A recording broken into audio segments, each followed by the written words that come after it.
আগুন জ্বালিয়ে দেওয়া হবে, আগুন জ্বালিয়ে দেওয়া হবে। ঘোষণা একটা, রক্ত দরকার পড়লে দেব।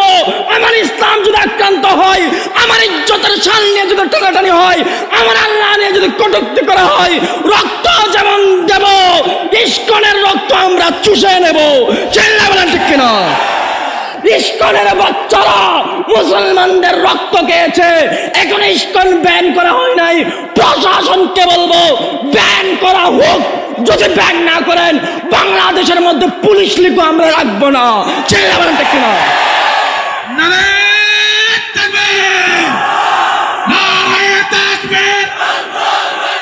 ইসলামের শত্রুরা হুঁশিয়ার সাবধান, দিয়েছি তো রক্ত, রক্তের বন্যায় দেশে যাবে অন্যায়।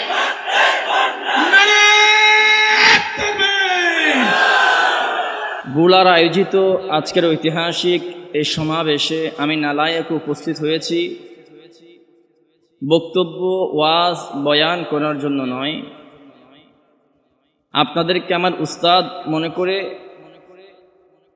যা লেখাপড়া করেছি তার কিছু অংশ হাজিরা দেওয়ার জন্য বসেছি। আল্লাহ সুবহানাহু ওয়া তাআলা আমার কথাগুলোকে প্রথমত আমার জন্য, তারপরে আপনাদের জন্য হেদায়েতের জরিয়া হিসেবে কবুল করে নেন, পড়েন আমিন।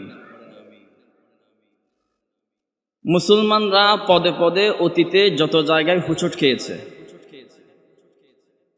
সমস্ত হুচট খাওয়ার স্থানগুলো ছিল মুনাফিক দ্বারা বেষ্টিত। মুসলমানরা নিজেদের দ্বারা নিজেরা বেশি আক্রান্ত হয়েছে। অন্যান্য প্রজাতিরা মুসলমানদের রক্ত খেয়েছে ঠিক পরিমাণে কম, মুসলমানরা মুসলমানদের রক্ত বেশি ঝরিয়েছে। অতীতের ইতিহাস যদি দেখেন, জঙ্গে জামাল, জঙ্গে সিফরিনও আমাদের কাছে, আমাদের টেবিলে রয়েছে। বর্তমান প্রেক্ষাপট যদি আপনাদের সামনে রাখি, খুব বেশি দূরে যেতে হবে না। রিসেন্টলি কিছুদিন আগে যারা ওলামায়ে কওমিয়ার সন্তানদের রক্তকে হালাল করেছে, যারা বাংলাদেশের অসংখ্য তোলাবাদেরকে শহীদ করেছে, যারাই মেরেছে, তারাও মুসলমান নামদারি বাংলাদেশের কতগুলো আপামর জনতা বা সরকার দলীয় নেতাকর্মী, ঠিক কিনা?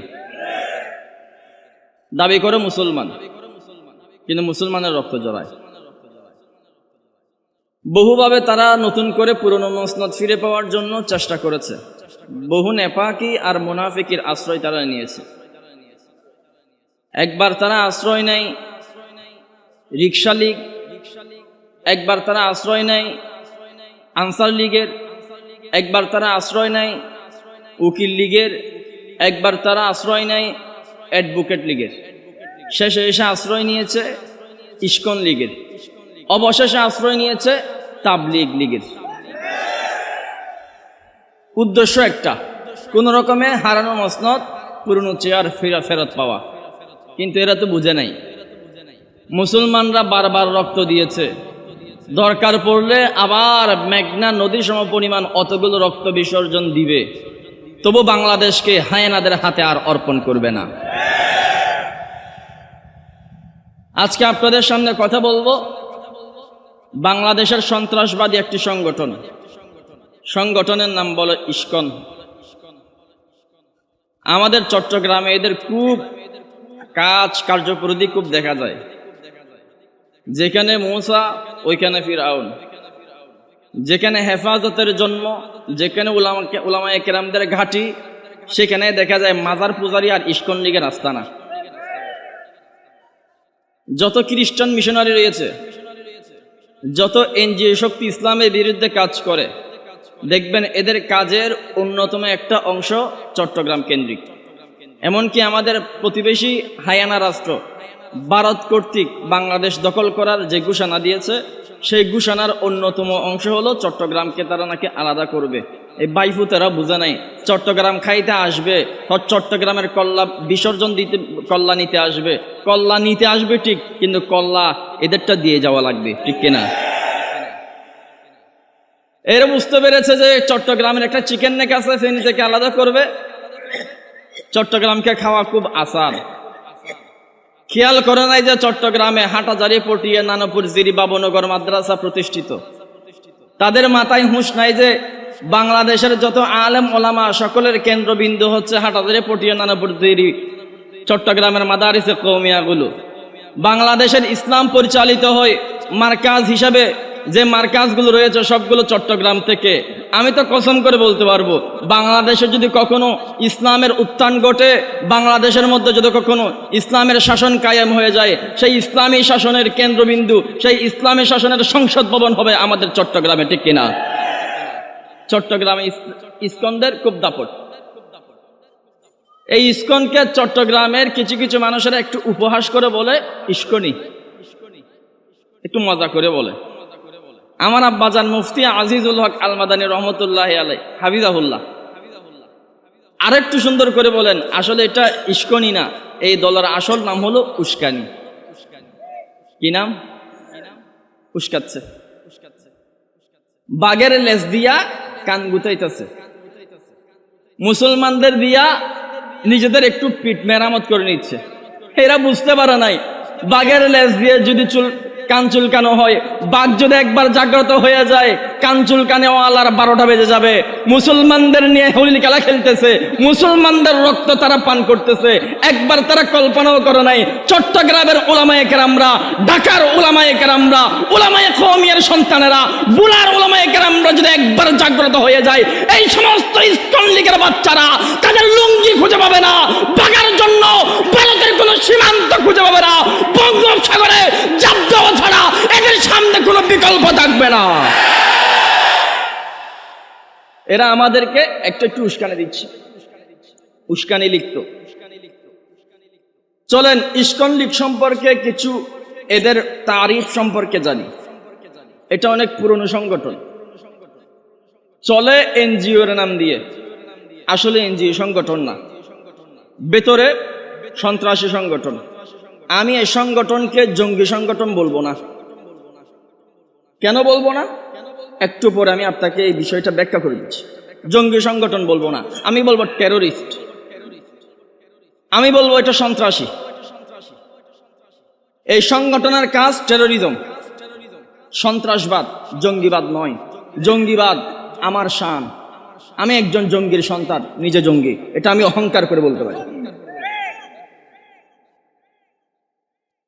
1966 সালে আমেরিকার কোনো এক অঞ্চলে একটা সংগঠনের আবির্ভাব হয়। সেই সংগঠনের প্রতিষ্ঠাতার নাম হলো স্বামী প্রভুপাদ। এমন নাম ওষুধের নামের চাইতে কঠিন। তিনি একটি সংগঠন তৈরি করেছেন, নাম দিয়েছেন ইসকন। এই ইসকন সংগঠনটা আদতে কোনো হিন্দুত্ববাদী সংগঠন নয়। হিন্দুদের মধ্যে অনেক বড় বড় সংগঠন রয়েছে যারা ইসকনকে সন্ত্রাসী সংগঠন মনে করে। ইসকনের অনেক কর্মকাণ্ড সারা দেশে পরিচালিত। সারা বাংলাদেশে এদের 64টি আস্তানা রয়েছে, মন্দির নয়, আস্তানা। সন্ত্রাসী আড্ডাখানা।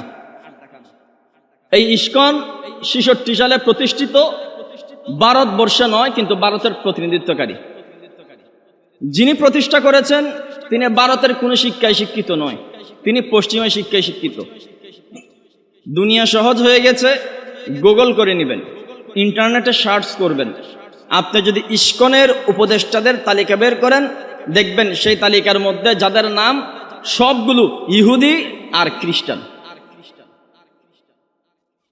দুয়ে দুয়ে চার মেলাতে আর কষ্ট হইল না। কিছু কিছু মানুষ দুয়ে দুয়ে চার মেলাবে, আমরা না হয় দুয়ে দুয়ে 22 মিলাইয়া নিলাম।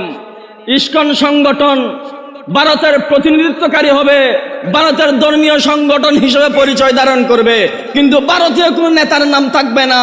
উপরে উপদেষ্টা মণ্ডলীর মধ্যে ইহুদিদের বড় বড় চামচারা থাকবে, আমেরিকার বড় বড় চামচারা থাকবে, সারা বিশ্বের সমস্ত রাষ্ট্রগুলোতে, মুসলমান কান্ট্রিগুলোতে ইসকনের সদস্য থাকবে।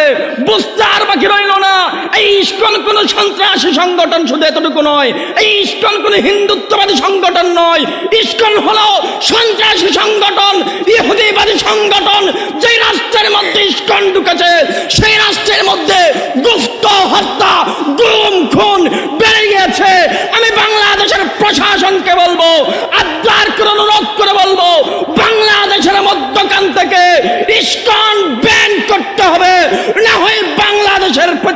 অঞ্চলে ইস্কনের আস্তানায় আস্তানায় আগুন জ্বালিয়ে দেওয়া হবে, আগুন জ্বালিয়ে দেওয়া হবে। নারায়ে তাকবীর, নারায়ে তাকবীর। ইসকনের আস্তানা এই বাংলাতে হবে না। নারায়ে তাকবীর।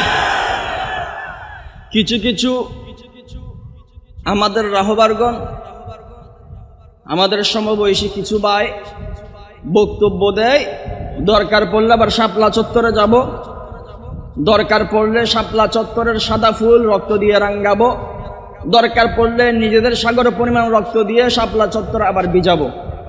আমার আপনার প্রতি প্রশ্ন, আপনি কেন বারবার রক্ত দিবেন? আপনি মুরগির বাচ্চা? এই ইসলাম কোথায় পেয়েছেন? বারবার রক্ত দেওয়া? উহুদ বদরের ইতিহাস কি শুধু বারবার রক্ত দেওয়া? আমার ঘোষণা স্পষ্ট, এই স্লোগান চলবে না। মুসলমানদের স্লোগান হবে একটা, আমার ভাই অ্যাডভোকেট সাইফুল ইসলামকে শহীদ করা হয়েছে, মুসলমানদের রক্ত আঁকা হয়েছে। শাপলা চত্বরে আমরা একবার গেছি, দরকার পড়লে 10 বার যাব, নিজের রক্ত দেব, সাগর পরিমাণ রক্ত বিসর্জন দিব। ঘোষণা একটা, রক্ত দরকার পড়লে দেব। আমার ইসলাম যদি আক্রান্ত হয়, আমার ইজ্জতের শান নিয়ে যদি টানাটানি হয়, আমার আল্লাহ নিয়ে যদি কটূক্তি করা হয়, রক্ত যেমন দেব, ইস্কনের রক্ত আমরা চুষে নেব। চিল্লা বলেন ঠিক কিনা? শুধু রক্ত দেওয়ার জিহাদ কোথায় পেয়েছে? ঘোষণা একটা, রক্ত দিব, দরকার পড়লে রক্ত নিব। রাজি আছেন? শুধু রক্ত দিব, রক্ত দিব। আর থেকে মুরগির বাচ্চা? জিহাদের জন্য প্রস্তুত থাকা লাগবে আমাদের। আপনার আমার সামনে ভারতের যুদ্ধ দামামা বেজে যাচ্ছে, যেটা হাদিসে নববীর মধ্যে এলান এসেছে। আল্লাহ নবী বলেছেন, হামাগুড়ি দিয়ে হলেও সে যুদ্ধে অংশগ্রহণ করবা। যে বান্দা অংশগ্রহণ করেছে, আমি মদিনাওয়ালা নবী তার জন্য কিয়ামতের ময়দানে সুপারিশগার হয়ে দাঁড়িয়ে যাব। আমরা জিহাদ করতে প্রস্তুত না। কেন আমি নিজেকে জঙ্গি বললাম? জঙ্গি সংগঠন তাকে বলি নাই, ব্যাখ্যা করি। বাংলাদেশের মানুষের অন্তরে আর দেমাগে গত 16টা বছর ফরমালিন ঢুকানো হয়েছে, ইনজেকশনের মাধ্যমে, লেখালেখির মাধ্যমে, সাংবাদিকতার মাধ্যমে, বই পুস্তক পাঠ্য বইয়ের মাধ্যমে। তা কিভাবে? উদাহরণ দিই, তাহলে আরো সহজভাবে আপনার বিষয়টা বুঝে আসবে। আমি মনে করেন গত 5-7 মাস আগে এই মাহফিলে এসেছি, মনে করেন আসছি, হাজার হাজার জনতা আলোচনা শুনছি। আমি বললাম, আমি একজন 71 সনের মুক্তিযোদ্ধার সন্তান বলেছি। আমার আব্বাজান 71 সনে মুক্তিযুদ্ধ করেছেন। আমার আব্বা একজন যোদ্ধা। এলাকার আওয়ামুন নাস, জনসাধারণ, সরকারি প্রশাসন, আমলা কামলা সবাই বলবে, বাবা বাবা বাবা, খুব বালা, মুক্তিযুদ্ধ পরিবারের সন্তান আইছে ওয়াজ করার জন্য। গলার মালা দিবে, ফুলের তোড়া দিবে, আরো বিভিন্ন স্লোগান, জয় বাংলা টাংলা সব দিবে। আমি যদি শব্দটা একটু করে আরবি করে দেই, যে শব্দটা আমি বললাম 71-এর মুক্তিযোদ্ধার সন্তান, শব্দটা যদি একটু আরবি করে দেই, আমি যদি বলি আমি একজন 71-এর মুজাহিদের সন্তান, ঠাস করে প্রেক্ষাপট ভিন্ন হয়ে যাবে। হ্যাঁ, 71-এর মুজাহিদের সন্তান? 71-এর মুজাহিদ কোথায় পাইছো আবার? আমি যদি বলি আমার আব্বা 71 সনে পাকিস্তান হানাদার বাহিনীর বিরুদ্ধে জিহাদ করছে। হ্যাঁ, জিহাদ করছে? কখন জিহাদ করছে? জিহাদ তো হইতে দেখি নাই। জিহাদ আর মুজাহিদ তিনি খাবে না। আমি যদি আর একটু ব্যাখ্যা করে বলি, আমি একজন 71 সনের জঙ্গির সন্তান, আমার বিষয় ক্যান্সেল হয়ে যাবে। মাহফিল থেকে নামতে নামতে আমার প্যাকেট করে ফেলবে। কোথায় নিয়ে যাবে এটা আল্লাহ রাব্বুল আলামিন জানবে, যার কেউ জানবেও না। আমি যদি বলি আমি মুক্তিযোদ্ধার সন্তান, মুক্তিযোদ্ধার সন্তান, বাবা বাবা খুব বালা। আমি যদি বলি আমি মুজাহিদের সন্তান, একটু কালা। আর আমি যদি বলি আমি একজন জঙ্গির সন্তান, ডাইরেক্ট শালা। অথচ যে শব্দটা বাংলাতে যোদ্ধা, একই শব্দের আরবি হলো মুজাহিদ, একই শব্দের ফার্সি হলো জঙ্গি। শব্দ একই, ভাষা ভিন্ন, কিন্তু বাংলাদেশের আওয়ামুন নাস জিহাদ খাবে না, যুদ্ধ খাবে। বাংলাদেশের আওয়ামুন নাস যুদ্ধ খাবে কিন্তু মুজাহিদ খাবে না। বাংলাদেশের আওয়ামুন নাস জঙ্গি খাবে না, জং খাবে না। বুঝতে আর বাকি রইল না, 16টা বছর এদের দিমাগের মধ্যে জিহাদের বিরুদ্ধে ফরমালিন ঢুকানো হয়েছে। এই জন্য দাড়িওয়ালা আছে, টুপিওয়ালা আছে, জুব্বাওয়ালা আছে। আল্লাহর নবীর ইজ্জতের শান রক্ষার জন্য মুজাহিদ তৈরি হয় নাই। জিহাদের আলোচনা করতে আমাদের ভয় লাগে। ওরে বুলাই এলাকার মুসলমান, দরকার পড়লে আমার শাপলা চত্বরে যাব, দরকার পড়লে জিহাদের ময়দানে নেমে পড়বো, মাথার পাগড়ি কোমরে বাঁধবো, ইসকন বিরোধী জিহাদের ময়দানে দামামা বাজিয়ে জিহাদের ময়দানে লড়াই করতে নামবো। কে কে রাজি আছো? 2 হাত তুলে আল্লাহকে দেখে দাও।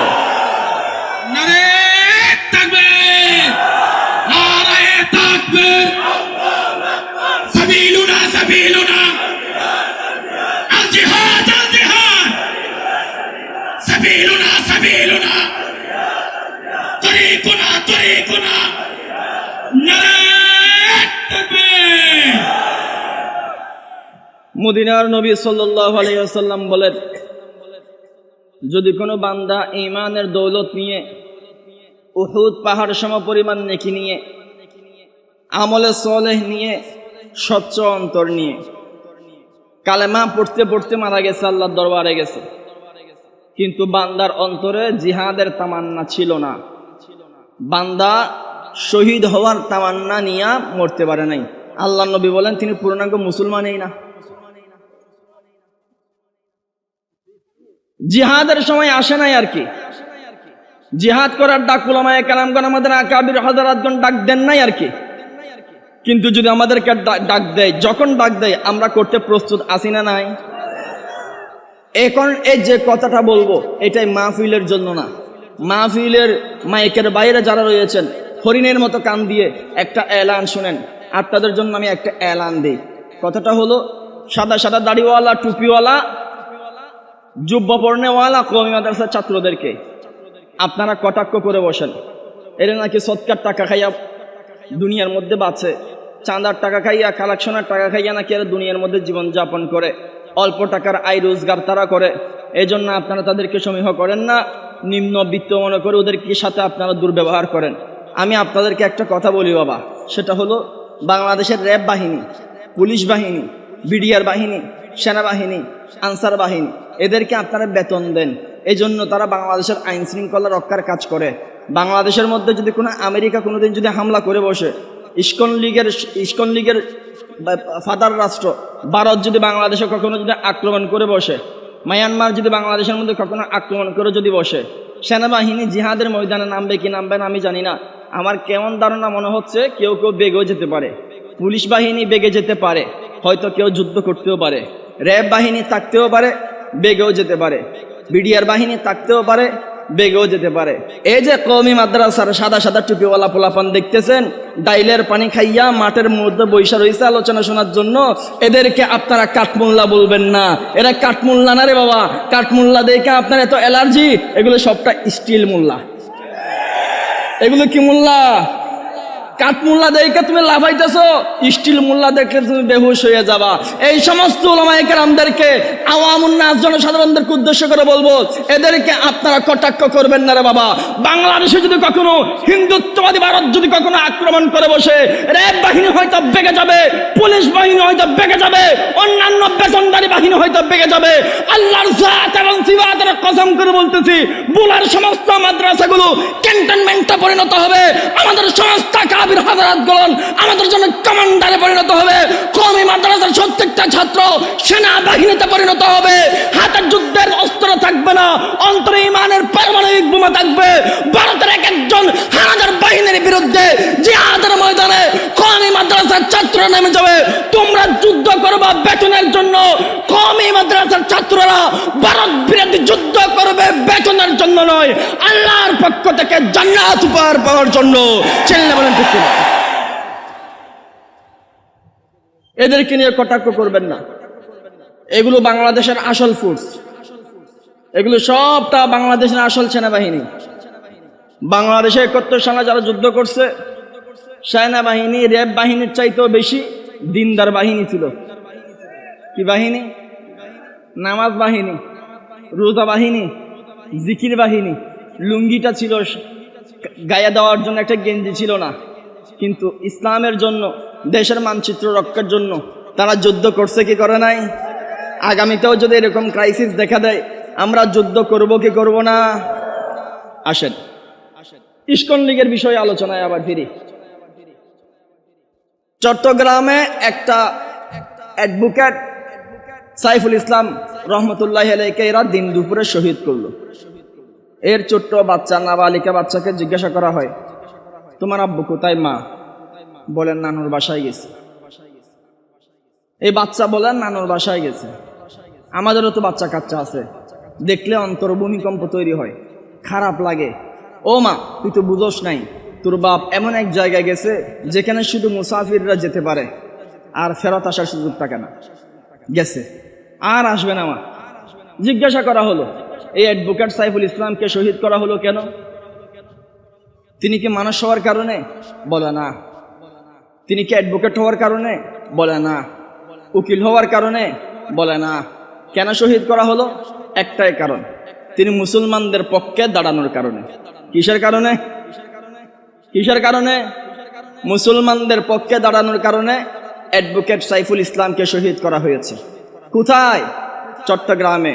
কোন জায়গায়? হেফাজতের জন্ম যেখানে। কোন জায়গায়? বাংলাদেশ ইসলামাবাদ যে এলাকা বলা হয় বাংলাদেশের মধ্যে, সে এলাকায়। কোন এলাকায়? যেখানে আলেম ওলামাদের ঘাঁটি, ইলিম সেই জায়গার মধ্যে। আর আমরা বসে রয়েছি। শরীয়তের ফতোয়া হলো, মুসলমান যদি আক্রান্ত হয়ে যায় অটোমেটিক্যালি জিহাদ ফরজ হয়ে যায়। জিহাদ তখন ফরজ হওয়ার জন্য বড় বড় আয়াতে কারিমা, নুসুস আর মুতুন হাদিস নববী লাগে না। মুসলমান যখন আক্রান্ত হয়ে গেছে, জিহাদ ফরজ হয়ে গেছে, আমার ভাই যখন শহীদ হয়ে গেছে, একটা ইস্যু বানিয়ে তখন বাংলাদেশের মধ্যে ইস্কন লীগকে নিষিদ্ধ করা উচিত ছিল। এখনো পর্যন্ত বাংলাদেশের মধ্যে ইস্কন লীগকে নিষিদ্ধ করা হয় নাই। আমি প্রশাসনের দৃষ্টি আকর্ষণ করে বলতেছি, অতি শীঘ্রই বাংলাদেশের মধ্যে ইস্কনকে আপনারা নিষিদ্ধ করেন, না হয় বাংলাদেশের আপমর জনতা যদি নিজেদের হাতকে শক্তিশালী করে যদি ভূমিকা পালন করে, বাংলাদেশের নতুন মুক্তিযুদ্ধ শুরু হয়ে যাবে। চিল্লায় বলেন ঠিক কিনা? অতীতের যত ইসলাম অবমাননা, আল্লাহ এবং নবী নিয়ে কটাক্ষ, এগুলো সবটা করছে ইস্কনের বাচ্চারা। এগুলো আপমর হিন্দুরা কম করছে, সবটা করছে ইস্কনের বাচ্চারা। উদাহরণ দিব, 19 সালে এই বোলা বুরহানুদ্দিনে একজন লোক ইসলাম বিরোধী, আল্লাহ বিরোধী, নবী বিরোধী কটাক্ষমূলক কথা বলেছে। আপনারা প্রতিবাদ জানালেন, প্রশাসন থেকে গুলি ছোড়া হলো। বুলা এলাকার তার 4 জন নবী প্রেমিক আশিক রাসূল আল্লাহর বাড়ির মেহমান হয়ে গেছে। কয়জন? মনে রাখবেন, যে জায়গায় 4 জন নিহত হয়, মনে রাখবেন সেই জায়গায় 400 মানুষ আহত হয়। যে জায়গায় 400 মানুষ নিহত হয়েছে, বুঝে নিতে হবে সেই জায়গার 40,000 মানুষ আহত হয়েছে। বাংলাদেশের বুলা এলাকায় যদি 4 জন নিহত হয়, বুঝতে আর বাকি রইল না, সেই নিহত প্ল্যাটফর্মের অনেক আহত ভাই পঙ্গু হয়ে এই মাহফিলে উপস্থিত হয়েছে, আছে না নাই? প্রশাসনের ভাই এরা গুলি চলল। আমি আপনাদের সামনে প্রশ্ন রাখতে চাই, আপনাদের নবীর নাম তো মুহাম্মদ, আমরা যতটুকু জানি সাল্লাল্লাহু আলাইহি ওয়াসাল্লাম। আপনারা সেই মুহাম্মদ আরবির শান রক্ষা করতে যাওয়া আন্দোলনের মধ্যে গুলি ছুড়লেন কিভাবে? আমরা তখন বুঝে ফেলেছি আপনাদের নবীর নাম মুহাম্মদ আরবি নয়, আপনাদের নবীর নাম মিস্টার শেখ মুজিব। কষ্ট লাগতেছে? ইসলাম ধর্মকে রক্ষা করার জন্য আমরা আন্দোলনে ঝাঁপিয়ে পড়েছি, আপনারা গুলি ছুড়লেন। আমরা আপনাদেরকে মুসলমান মনে করেছি, ডাবের পানি খাওয়াইছিলাম, উট সেলাইন খাওয়াইছিলাম, বিভিন্ন শরবত খাওয়াইছিলাম, আপনারা গুলি ছুড়েছেন। তখন আমরা বুঝতে পেরেছি আপনারা ইসলাম ধর্মের অনুসারী না, আপনারা আওয়ামী লীগ ধর্মের অনুসারী। 4 জনকে শহীদ করা হলো। পরবর্তীতে 2 বছর এই বিষয়ে তদন্ত হলো। তদন্তের পরে নতুন একজন অপরাধী সামনে আসলো। লেখা হলো পত্রিকায় যে এই হত্যাকাণ্ডের মধ্যে এই কটাক্ষমূলক স্টার্সের মধ্যে যে ছেলেটাকে গ্রেফতার করা হলো তার কোনো হাত নাই, অমুক ছেলেটা নরসিংদীতে থাকে, তার হাত। বাপন দাস তার নাম। কি নাম? বাপন দাস। প্রথম যে ছেলেটা তার নাম শুভ। বাপন দাস যে, আমি তার বিষয়ে ইনভেস্টিগেশন রিপোর্ট বের করে দেখেছি, ইস্কনের সদস্য। ইস্কন 4 জন মানুষ শহীদ হলো। আমি আপনাদেরকে প্রশ্ন করতে চাই যে 4 জন মানুষ দুনিয়া থেকে বিলুপ্ত হয়ে গেছে, জনমের মতো হারিয়ে গেছে, এরা কি আর আসবে? এদের পরিবারের কান্না কি এখনো বন্ধ হয়েছে? যে মানুষগুলো মারা গেছে তাদের বাচ্চাদের কান্না কি এখনো থামছে? তাদের বিবিদের কান্না কি এখনো থামছে? বিধবা স্ত্রীর কষ্ট কি এখনো থামছে? এখনো থামে নাই সেই ঘরের কান্না, এখনো থামে নাই সেই বাচ্চার আহাজারি, এখনো থামে নাই সেই মায়ের তার বাচ্চার এই পচে তাকিয়ে থাকার সেই দীর্ঘ রোনাজারি, এখনো থাকে নাই বাবার বুক চিতিয়ে দিন দিন কান্নাকাটি করতে করতে শুকিয়ে যাওয়ার সেই আহাজারি, এখনো থামে নাই। আমি মনে করেছি দীর্ঘ 4টা মানুষকে শহীদ করে ফেলার কারণে যাকে গ্রেফতার করা হলো তাকে মৃত্যুদণ্ড দেওয়া হবে, ব্লাসফেমি আইন করে চৌরাস্তার মোড়ে এনে তারা হয়তো ফাঁসি দেওয়া হবে। আমি একটা ইনভেস্টিগেশন রিপোর্টের মধ্যে পেয়েছি যে বাপন দাসটা রয়েছে, গ্রেফতার করার পরে তাকে দেওয়া হয়েছে 8 বছরের কারাদণ্ড। কয় বছরের? এই বুলার কথা বলতেছি, বুরহানুদ্দিনের কথা। 4টা তাজা প্রাণ শহীদ করার বিনিময়ে সাজা হিসেবে 8 বছরের সাজা, মাত্র 8 বছর। এই প্রশাসনের বাচ্চারা হরিণের মতো কান দিয়ে শোনো, স্পষ্ট ঘোষণা দিচ্ছে ওলামায়ে কেরামের সমাবেশ থেকে, তোমরা যারা আমার ভাইয়ের 4 জনের রক্ত খাইছো তোমাদের বিচার হবে। তোমাদের ভিতর থেকে আমরা তালিকা চাই, কারা কারা বুলেট ছুড়েছো তোমাদের তালিকা করা হবে। যে বাপন দাস 4 জনকে শহীদ করার ইচ্ছা হয়েছে, 8 বছরের সাজা আমরা মানি না। বুরহানুদ্দিনের এলাকায় এই না, চৌরাস্তার মধ্যে ক্রেনের দড়ির মধ্যে তারা ফাঁসির কাজটা ঝুলাতে হবে, না হয় বুলা থেকে নতুন কর্মসূচি আমরা ঘোষণা করব।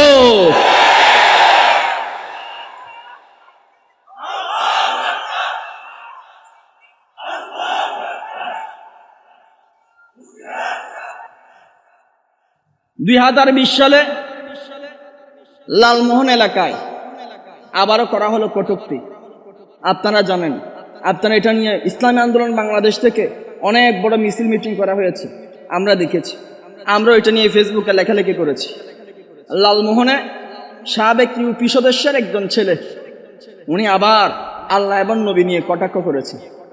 19 সালের এত বড় ঘটনার বাদেও 20 সালে ইনভেস্টিগেশন রিপোর্ট বের করে দেখতেছি ওই ছেলেটাও ইস্কন লীগের সদস্য। 21 সালে আবার করা হয়েছে নবী নিয়ে কটাক্ষ। আপনাদের বুলাতেই, অন্যান্য জায়গার কথা তো বাদেই দিলাম, বুলাতে আসছে, বুলার কথা বলতেছি। 21 সালে আবার কটাক্ষ করা হয়েছে, 22 সালে আবার কটাক্ষ করা হয়েছে। রিপোর্টের মধ্যে 23 সালের কথা উল্লেখ হয় নাই, 24 সালে আবার কটাক্ষ করা হয়েছে। আচ্ছা, আপনারা কখনো হিন্দুদের ব্রাহ্মণ নিয়ে কটু কথা বলেছেন? বাংলাদেশের কোনো অপমর্যাদা দাড়িওয়ালা টুপিওয়ালা একজন সাধারণ নালায়েক নাখান্দা মুসলমান ভগবান নিয়ে উল্টোপাল্টা কথা বলেছে?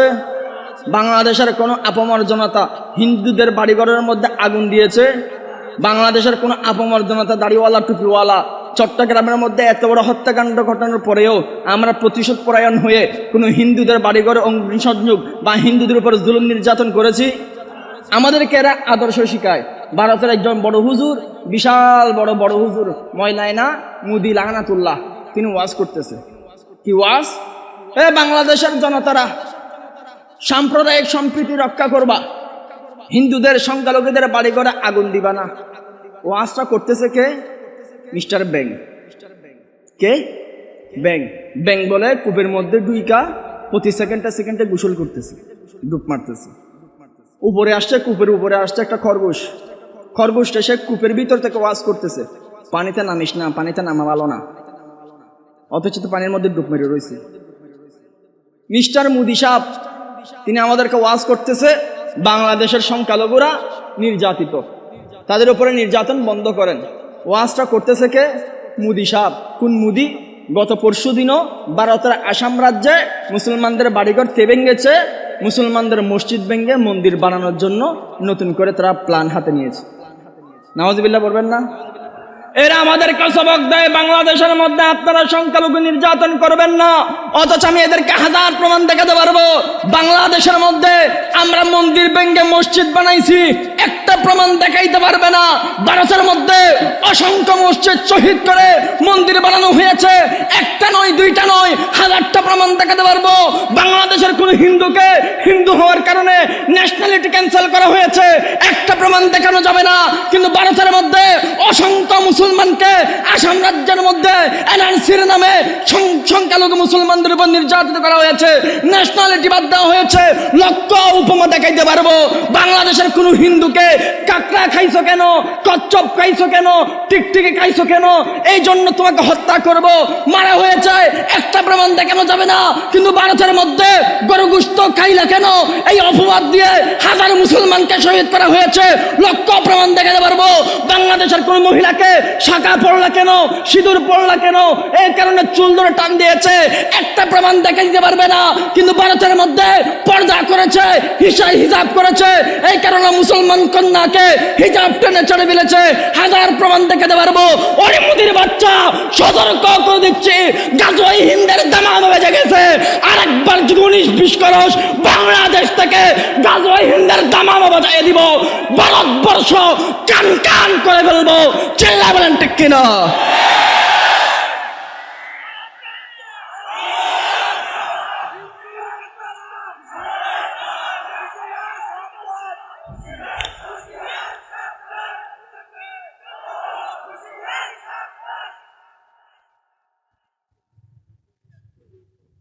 এরা আমাদের ওয়াজ করতেছে বাংলাদেশের সাম্প্রদায়িক সম্প্রীতি রক্ষা করেন।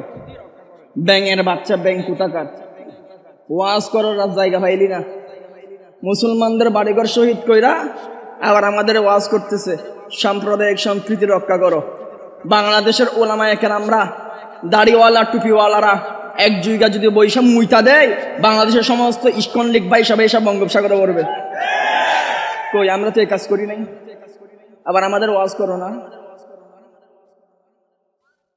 বাংলাদেশের ত্রাণ কর্মসূচি আপনারা দেখেছেন। ত্রাণ কর্মসূচির মধ্যে আমরা মুসলমানদেরকে যতটুকু দিই, হিন্দুদেরকে অতটুকু দিই। দেখেন নাই? আসুন্না ফাউন্ডেশন থেকে দেওয়া হয়েছে।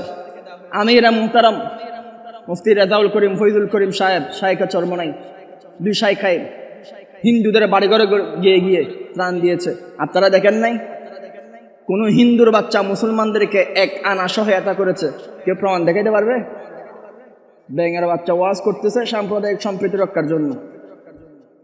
হত্যা করেছে ইস্কন লীগের সদস্যরা। এরা চট্টগ্রামে স্লোগান দিচ্ছে। স্লোগান কি? একটা একটা মোল্লা দর, দইরা দইরা জবাই কর। একটা একটা হেফাজতি দর, দইরা দইরা জবাই কর। একটা একটা সরমনাই দর, দইরা দইরা জবাই কর। বলে নাই? ভিডিও আছে, দেখেন না, অনলাইনে আছে। হাসিনা যাওয়ার আগে 1 মাস আগে এরা লালদিঘির ময়দানের মধ্যে মিছিল করছে। বলেন তো, বাংলাদেশের কোন আপমর জনতা একটা একটা হিন্দু দর, দইরা দইরা জবাই কর কেউ বলছে? কথা বলেন না কেন? কেউ বলছে? একটা একটা ব্রাহ্মণ দর, দইরা দইরা জবাই কর কেউ বলছে? একটা একটা ইস্কন দর, দইরা দইরা জবাই কর কেউ বলছে? তাহলে বাংলাদেশের মধ্যে বৈশা যদি এই ইস্কন লীগ মুসলমানদের বিরুদ্ধে, দাড়িওয়ালা টুপিওয়ালার বিরুদ্ধে যদি এইরকম উগ্রতা ছড়াতে পারে, একবার চিন্তা করেন ওকিস আলা হাদা ভারতের মুসলমানরা কত বেশি নির্যাতিত। একবার চিন্তা করেন। এরা সংঘবদ্ধভাবে কাজটা নামিয়েছে। গত পরশুদিনের রিপোর্ট দেখলাম, ইস্কনের অ্যাকাউন্টে অল্প কয়েকদিনের মধ্যে, কয়েক মাসের মধ্যে 240 কোটি টাকার লেনদেন হয়েছে। আমার প্রশ্ন, এত শত কোটি টাকা এটা পাইছে কই? এটা আমার প্রশ্ন। প্রশাসনের কাছে আমার আবদার, কাজ আপনারা করেন, না পারলে দায়িত্ব আমাদের দেন। যদি আপনাদের হেডেমে না কুলায়, দায়িত্ব আমাদেরকে দেন। আপনাদেরকে যে খাতে দেওয়া হয়, আপনারা সেটা ঘুষের রাজ্যে পরিণত করেন। দাড়িওয়ালা টুপিওয়ালাকে দায়িত্ব দেন। বাংলাদেশ সুজলা সুফলা করব, সুদমুক্ত, ঘুষমুক্ত, সুন্দর মদিনার রাষ্ট্র আমরা উপহার দিতে প্রস্তুত আছি। আগামীতে রাজি আছেন তো? ইনশাআল্লাহ। বহুত দিন খাইও তোমারা, আর ন খাইও। বহুত গড়তে হাত দিছেন। এবার ইসলাম নিয়ে আমরা বাংলাদেশে ইসলামের উত্থান ঘটাবো। রাজি আছেন ইনশাআল্লাহ? আমি আর একটা কথা বলবো, কথা বলে শেষ করতেছি। এই ইস্কন লীগের নেতা, এর নাম বলে চিন্ময় দাস। এই হুজুরকে চিনেন? সাবানের গোল্লার মতো টাকলা মাথা, শুধু একটা বানরের লেজের মতো একটা লেজের চুল লাগছে। এই সন্ত্রাসী, চট্টগ্রামের সন্ত্রাসী, এই সন্ত্রাসীকে গ্রেফতার করা হলো। ওই গ্রেফতারের প্রতিবাদ করতে গিয়ে ইস্কন লীগরা চট্টগ্রামের একজন মুসলমান শহীদ করলো। শুধু শহীদ করেছে এমন না, আমার ভাই উপস্থাপক তিনিও বলতেছিলেন আমরা তাদের মন্দিরগুলো পাহারা দিয়েছি আর তারা গিয়ে চট্টগ্রামের কুট বিল্ডিং এর মসজিদটা ভেঙে ফেলেছে। নাউজুবিল্লাহ বলবেন না? বাংলাদেশে পয়সা মুসলমানদের মসজিদ ভাঙতেছে। দেখছেন এদের কাণ্ড। চিন্ময় দাসকে গ্রেফতার করা হয়েছে, বেশি দিন রিমান্ড দেওয়া হয় নাই। কয়দিন রিমান্ড দেওয়া হয়েছে আমি জানি না, খবর জানি না, তাই আমি নির্দিষ্ট করে বলতেছি না। জুলুম নির্যাতন করা হয় নাই, ডান্ডা বেড়ি পড়ানো হয় নাই। অথচ আমার ইমামদেরকে দেখেন, শাইখুল ইসলাম আল্লামা মাহমুদ শফি রহমতুল্লাহ আলাই দীর্ঘ 105 বছর যিনি হায়াতে তৈয়বা পেয়েছেন, যিনি 70 বছর বুখারীর দরস দিয়েছেন, সেই শাইখুল ইসলাম বিনা দোষে শহীদ হয়ে গেছেন। তাকে রয়ের এজেন্টরা হাটদারি মাদ্রাসার ভিতরে ঢুইকা তাকে শহীদ করেছে। আমার শাইখুল ইসলাম প্রাণ দিয়েছে। আমার জুনায়েদ বাবুনগরী বিনা দোষে 19 দিন পর্যন্ত রিমান্ড কেটেছেন।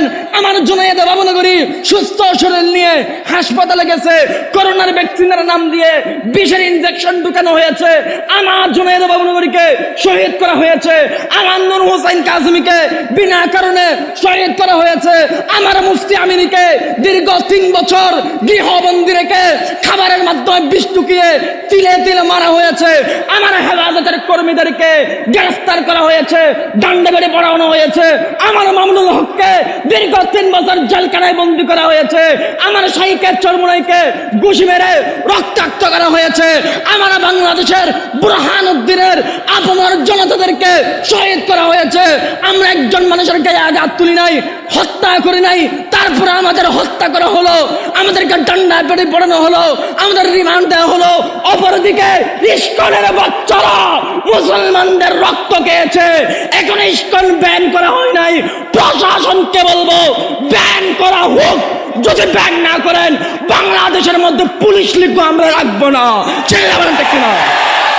নারায়ে তাকবীর, নারায়ে তাকবীর। ইসলামের শত্রুরা হুঁশিয়ার সাবধান, দিয়েছি তো রক্ত, রক্তের বন্যায় দেশে যাবে অন্যায়। নারায়ে তাকবীর। সতর্ক থাকবেন, সামনে অনেক বড় বড় চক্রান্ত আপনাদের সামনে আসবে। আমি সংক্ষিপ্ত সময়ে কয়েকটা মিনিট সময় আছে, কয়েকটা পরামর্শ আপনাদের সামনে রাখতেছি। পছন্দ হয় কিনা দেখবেন, পছন্দ হলে গ্রহণ করবেন, না হলে বর্জন করবেন। 1 নাম্বার, আগামীতে বাংলাদেশ গঠন করব ইসলামের বাংলাদেশ হিসাবে। খালেদা হাসিনা, আমরা বহুত দিন বহু গর্তে হাত দিছি কই মাছ আর মাগুর মাছ ধরার নিয়তে। ওই গর্তে হাত দিয়ে দেখি বিষাক্ত সাপের কামড় খাওয়া ছাড়া আমাদের আর কোনো গতি হইল না। এবার আমি আপনাকে বলবো, গাওরে হেরা আর গাওরা সৌরের মধ্যে হাত দেন, আপনি কই মাছ আর মাগুর মাছ পাবেন এমন না, ইসলামের মদিনাওয়ালা নবীর সোনালী সুজলা সুফলা সুন্দর অতীত ফেরত পাবেন, ঠিক কিনা? বলো হুজুর এগুলো কি কথা বলতেছেন? আপনি যদি কিছু মুসলমানদেরকে 200 বছর পিছনে নিতে যাচ্ছেন, 300 বছর পিছনে নিতে যাচ্ছেন, আমি আপনাকে বলবো 200-300 বছর পিছনে কেন যাবেন? আমি 200-300 বছর কথা আপনাকে বলি নাই তো, 1400 বছর পিছনে আসেন, আরো পিছনে আসেন। আপনি যদি কোনো রকম 1400 বছর পিছনে আসেন, সাহাবিওয়ালা জিন্দগি পাবেন। আমি আপনাকে 1400 বছর পিছনে নিতে যাচ্ছি, 200 বছর আমার পোষাবে না। ইসলামের গর্তে হাত দেন। আগামীতে বুলা এলাকার যে কোনো জায়গায় ইসলামের নেতা দাঁড়াইছে, ইসলামী শক্তি দাঁড়াইছে, আমি আল্লাহর জমিনে আল্লাহর বিধান প্রতিষ্ঠার জন্য তাকে আমার সমর্থন দিব। রাজি আছেন ইনশাআল্লাহ? যারা যারা মাঠে এসেছেন প্রত্যেকজন অধীনস্থ পরিবারের 5 জন সদস্য আছে, এদেরকে চাপ দিবেন, কড়া ভাষায় কথা বলবেন, নির্বাচিত হোক বা না হোক। দেখেন গণতন্ত্র জায়েজ না জায়েজ এটা নিয়ে অনেক কথা। আব্রাহাম লিঙ্কনের গণতন্ত্র এটা কুফরি গণতন্ত্র সবাই জানে, কিন্তু আমাদের সামনে কোনো আর অপশন নাই। আমাদের মুরব্বী তারা গণতন্ত্রের মাধ্যমে ইসলামী হুকুমতে আসবে, যদি হুকুমতে যদি তারা ইসলামী সরকার প্রতিষ্ঠা করে ফেলে, তারপর আপনারা আবার আন্দোলন করে, আমি নিজে আন্দোলন করবো, হুজুর গণতন্ত্রের মাধ্যমে তো সংসদ পাইছেন, ইসলামী হুকুমত পাইছেন, এবার খেলাফত প্রতিষ্ঠা করেন। আমাদের আসল উদ্দেশ্য হলো খেলাফত, ইসলামী আইন বাস্তবায়ন, ঠিক কিনা? যেহেতু বাংলাদেশের মানুষ পান্তা ভাত খাইতে খাইতে অভ্যস্ত, বিরিয়ানি কোনোদিন খাই নাই, এটা বললাম ওর জঙ্গলি মানুষ, তুই কি বিরিয়ানি খাবি? বলে বিরিয়ানি এটা কি আবার, জীবনে কোনোদিন দেখলাম না, না না খামো না, পান্তা ভাত খাইছি ওইটাই খাই। বাংলাদেশের মানুষ ইসলামী শাসন কোনোদিন দেখে নাই, চিনেই নাই, সারাদিন চিনছে দুই মহিলারে, তাই এক মহিলা গেছে আর এক মহিলা আনে, ওই মহিলা গেলে আর এক মহিলা আনে। এবং আমি আপনাদেরকে বলবো, সমস্ত মহিলা সব তারা বানানেওয়ালা, এক আল্লাহর বিধান প্রতিষ্ঠার জন্য দুনিয়ার মধ্যে আলেম ওলামা মদিনাওয়ালা নবীর ওয়ারিসদেরকে আমরা নির্বাচিত করব। রাজি আছেন ইনশাআল্লাহ? ইসলামী শক্তির উত্থান ঘটবে, সব জায়গায় ইসলামী শক্তির ঐক্যমত গঠন হবে। আমি কিছুদিন আগেও দেখেছি আমাদের আকাবির হযরতগণ শাইখা চরমোনাই হাফিজাহুল্লাহ এবং আমাদের রাহবার মিল্লাত আল্লামা মামুনুল হক সাহেব সহ তারা দেখতেছি এখন আমাদেরকে ইঙ্গিত দিচ্ছেন, তোমরা প্রস্তুত হও, আমরা আগামীতে হাতে হাত রাখতেছি। আমরা সেটাই চাই। আমি মনে করি বাংলাদেশের জমিয়ত, খেলাফত, ঐক্যজোট, ইসলামী আন্দোলন, ইসলামের দলগুলো যদি এক হয়ে যায়, বাংলাদেশের হরিপদার মধুসূদনের বাচ্চারা বাংলাদেশের মধ্যে আর ঠাঁই পাবে না। রক্ত দিলাম আমরা, 13 সাল আন্দোলন করলাম আমরা, 16 সাল আন্দোলন করলাম আমরা, 17 সাল আন্দোলন করলাম আমরা, মোদি বিরোধী আন্দোলন করলাম আমরা, সূচি বিরোধী আন্দোলন করলাম আমরা, ম্যাক্রন বিরোধী আন্দোলন করলাম আমরা, দুলাই বুড়ার মূর্তি বিরোধী আন্দোলন করলাম আমরা, 90 স্বাধীনতা 24-এর আজ আন্দোলন করলাম আমরা, রক্তের বন্যা দিলাম আমরা, ক্ষেত করলাম আমরা, ফাঁস দিলাম আমরা, ফসল উঠাইলাম আমরা, ফসল ধরাইলাম আমরা, সব কিছু করলাম আমরা। আর ফসল খাওয়ার সময় খাট্টলের বাচ্চারা হবে না। আলেম ওলামাদেরকে মাইনাস করে বাংলাদেশকে বাগবাটোয়ারা করবেন, বহুত দিন খাইছেন, আর কেউ হবে না। বাংলাদেশ স্বাধীন করেছে আলেম ওলামারা, উলামায়ে কওমের সন্তানেরা। আগামীতে বাংলাদেশ হবে ইসলামের বাংলাদেশ, চিল্লায় বলেন ঠিক কিনা? রাজি আছেন ইনশাআল্লাহ? কোন ইস্কন লীগ, অরিফদা মধুসূদনের বাচ্চাদেরকে আমরা বাংলাদেশ আর অর্পণ করব না। আগামীতে বাংলাদেশের রাষ্ট্রনায়কত্ব আমাদের হাতে থাকবে। আমাদের হাতে রাখার জন্য আপনাদের সহায়তা লাগবে। ঘরে ঘরে গিয়ে প্রত্যেকজনের ঘরকে আবাদ করবেন, ইসলামী শক্তির সুন্দর সোনালী সুজলা বলা কঠিন বয়ান দিবেন, সবাইকে বাধ্য করবেন ইসলামের পক্ষে কাজ করার জন্য। এতটুকু কমিটমেন্ট, এতটুকু প্রতিশ্রুতি আপনারা দেন। রাজি আছেন তো ইনশাআল্লাহ? আল্লাহ সুবহানাহু ওয়া তাআলা আমার কথাগুলোকে প্রথমত আমার উপরে, তারপরে আপনাদেরকে আমল করার তৌফিক দান করেন। পড়েন আমিন।